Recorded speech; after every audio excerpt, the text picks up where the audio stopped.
बिस्मिल्लाहिर्रहमानिर्रहीम। दुनिया उर्दू में खुश आमदीद। अहबाब एक नई वीडियो के साथ हाजिर हैं। आज हम जिस मौजू पर बात करेंगे वो है असनाफ़ शायरी। ठीक है, असनाफ़ शायरी के हवाले से हम किसी एक सिन्फ के हवाले से आज हम बात करेंगे और आज का हमारा मौजू है कसीदा। ठीक है, कसीदे के बारे में आज हम बात करेंगे। अगर हम कसीदे की तारीख़ की बात करें तो हिंदुस्तान में कसीदे का फ़न जो ना दीगर असनाफ़ शायरी की तरह जो ना फ़ारसी ज़ुबान से आया, यानी फ़ारस से जो ना उर्दू अदब में कसीदे की सिन्फ जो ना हमारे अदब में आया। ठीक है, और अगर सबसे पहले जो ना कसीदे की बात करें तो दक्कन में इसके नमूने मिलते हैं और कसीदे के इब्तिदाई नक़ूश दक्कन में बहमनी दौर से मिलना शुरू हो जाते हैं। ठीक है, अगर हम इस ऐद के जो ना मशहूर कसीदा निगारों की बात कर लें तो मुश्ताक हैं, लुत्फ़ी हैं और शेख आज़री उस दौर के जो ना मशहूर कसीदा गो हैं।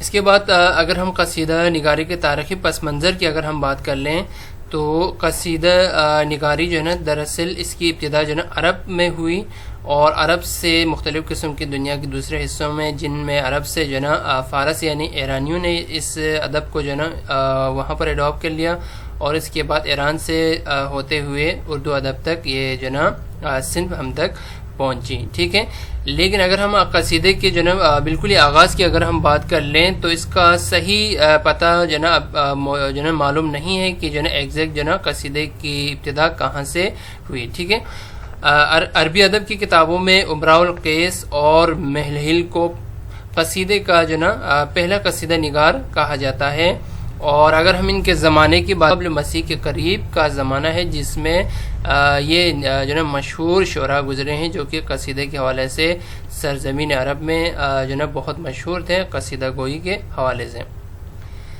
इसके बाद अगर हम उर्दू अदब और कसीदे की बात करें, यानी उर्दू अदब में कसीदा निगारी का आगाज़ कैसे हुआ और कब हुआ और कहाँ से हमने इस सिन्फ को हासिल किया, तो ये सिर्फ दरअसल जो ना फ़ारसी ज़ुबान के जो ना तवस्सुत से हम तक पहुँचा और सबसे पहले दक्कन में इसके नमूने मिलते हैं। ठीक है, जैसे कि हमने पहले जिक्र किया था कि बहमनी दौर से कसीदे की इब्तिदा शुरू हो जाती है और उनके मशहूर जो शुरा है वो मुश्ताक हैं, लुत्फ़ी और शेख आज़री हैं। ठीक है, इसके अलावा अगर हम मशहूर कसीदों की बात कर लें तो सुल्तान मोहम्मद कुली कुतुब शाह उर्दू अदब में इनका बड़ा नाम है क़वासी, नुसरती, मिर्ज़ा मोहम्मद रफ़ी सौदा, इंशा और मुसहफ़ी कसीदा निगारी के हवाले से उर्दू अदब में बहुत ज़्यादा मशहूर हैं। मौजू के लिहाज से भी कसीदे की जो ना चंद किस्में हैं, 4 किस्में हैं मौजू के लिहाज से। अगर हम कसीदे की किस्मों की बात करें तो सबसे पहले क्या है मदहिया, नंबर 2 है हिजविया, नंबर 3 है वाजिया और नंबर 4 है बयानिया। ठीक, अगर हम मदहिया कसीदे की बात करें तो मदहिया कसीदा किसे कहते हैं? ऐसा कसीदा जिसमें शायर किसी की मदा सराई बयान की गई हो, यानी ऐसा जो ना कसीदा जिसमें शायर किसी की जो ना बड़ाई बयान किया जाए, किसी की तारीफ़ व तौज़ी बयान करें तो फिर हम इसे मदहिया कसीदा कहते हैं। इसके बाद अगर हम हिजविया कसीदे की बात करें तो हिजविया कसीदा क्या है? ऐसा कसीदा जिसमें किसी की बुराई बयान की गई हो, यानी किसी की कमज़ोरी और बुराई को अगर शायरी में बयान किया जाए तो फिर इसे हम क्या कहेंगे? हिजविया कसीदा कहा जाता है। उर्दू अदब में सौदा जो ना हिजविया कसीदे के हवाले से सौदा का बहुत बड़ा नाम है और इनकी एक जो ना हिजविया कसीदे के एक जो ना मजमूआ है तज़हीक़ के रोज़गार के नाम से, जो कि बहुत ज़्यादा मशहूर है। इसके बाद अगर हम वाजिया जो ना कसीदे की बात करें तो वाजिया जो ना कसीदा दरअसल जो ना ऐसी शायरी है जिसमें पंद व नसाई बयान की जाती है, यानी नसीहत बयान की जाती है, उसे वाजिया जो ना कसीदा कहा जाता है। इसके बाद आखिर में बयानिया कसीदा। बयानिया कसीदा किसे कहते हैं? ऐसा कसीदा जिसमें मुख्तलिफ मौज़ूआत शामिल हो, यानी इसमें मौज़ूआत की जो ना एक बहुत बड़ी रेंज होती है, मुख्तलिफ मौज़ूआत पर शायरी जो ना शायर जो ना शायरी करते हैं, इसे बयानिया कसीदा कहा जाता है। इसके बाद अगर हम तशबीब के मज़ामीन के एतबार से कसीदे की चंद किस्मों की बात करें तो तशबीब के जो ना मज़ामीन के एतबार से भी कसीदे की 4 अक़साम हैं। नंबर 1 है बहारिया, इश्किया, हालिया और फ़खरिया कसीदे। ठीक है, बहारिया कसीदा किसे कहते हैं?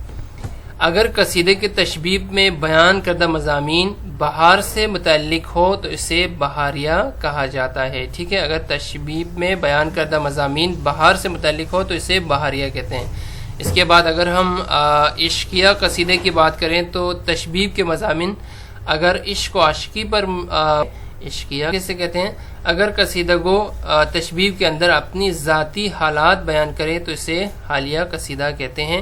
اور آخر میں ہے فخریہ قصیدہ، اگر قصیدے میں شاعر اپنی ذاتی کمالات کو فخریہ انداز میں بیان کرے تو اسے فخریہ قصیدہ کہتے ہیں، اپنی ذاتی کمالات کو، خصوصیات کو بیان اگر کریں تو پھر اسے ہم فخریہ قصیدہ کہتے ہیں۔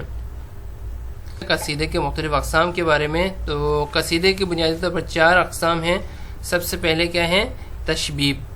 قصیدے کا سب سے پہلا حصہ ہے تشبیب۔ تشبیب کیا چیز ہے؟ تشبیب میں دراصل شاعر جو ہے نا اپنی خیالات کی جولانی دکھاتا ہے اور ان شعروں میں غزل کی آمیزش ہوتی ہے۔ دراصل تشبیب سے قصیدے کی ابتدا ہوتی ہے اور اس کے شعروں کا باقی قصیدے کی نظم کے ساتھ کوئی تعلق نہیں ہوتا۔ پھر بھی تشبیب لکھتے وقت سب سے مقدم شرط یہ ہوتی ہے کہ اس کے شعروں کی تعداد باقی نظم کے شعروں کی تعداد سے زیادہ نہیں ہونی چاہیے، یہ ہے تشبیب۔ ٹھیک ہے، اگر ہم تشبیب کے اشعار کی اگر ہم بات کر لیں تو اس کی مثال یہ ہو سکتی ہے: چہرہ مہروش ہے ایک سنبل مشفام دو، حسن بتاں کے دور میں ہے ایک شام دو، خون جو کیا ہے بے گناہ تو نے میرا دل و جگر، لیویں گے تجھ سے حشر میں یہ انتقام دو، آبروئے یار کا خیال دل میں رہے ہے روز و شب، کاش یہ تیغ آبدار کر بھی چکے نیام دو۔ یہ اس کی مثال ہے۔ ٹھیک ہے، اس کے بعد اگر ہم گریز کی اگر ہم بات کر لیں تو گریز کیا ہے؟ گریز دراصل قصیدے کا دوسرا حصہ ہے، یعنی شاعر تشبیب کے عاشقانہ شعر لکھتے لکھتے اصل مضمون کی طرف رجوع کرتا ہے۔ اصل مطلب کی طرف رجوع کرنے کے لیے یہاں جو کچھ سوچا جائے اس میں ممدوح کی طرف توجہ کا اظہار نہایت نفیس پیرائے میں کرنا چاہیے۔ ٹھیک ہے، گریز کے لیے ضروری ہے۔ اگر ہم مثال دیکھ لیں تو یہ جو نا چند اشعار ملاحظہ کریں: فریاد کروں کس سے رواداری کی تیرے، کہنے کے لیے گبرو مسلمان ہے برابر، نالش کروں اب وہاں کی جہاں حق بطرف میں، مور و ملخ و دیو و سلیماں ہے برابر۔ یہ اس کی مثال ہے۔ اس کے بعد اگلا ہے مدح۔ ٹھیک ہے، مدح کیا ہے؟ قصیدے کا تیسرا حصہ مدح ہے۔ اسے لکھتے وقت شاعر کے لیے ضروری ہے کہ کلام میں ایسے الفاظ لائے جن سے بلند خیالی ظاہر ہو، تشبیہیں اور استعارے دل پسند ہو، ثنائے اور بدائے بھی استعمال کیے جائیں اور ممدوح کے فرق کے مراتب کو ملحوظ خاطر رکھا جائے، ورنہ اصول بلاغت کی روح سے اشعار قصیدہ مستحسن قرار نہ پائیں گے۔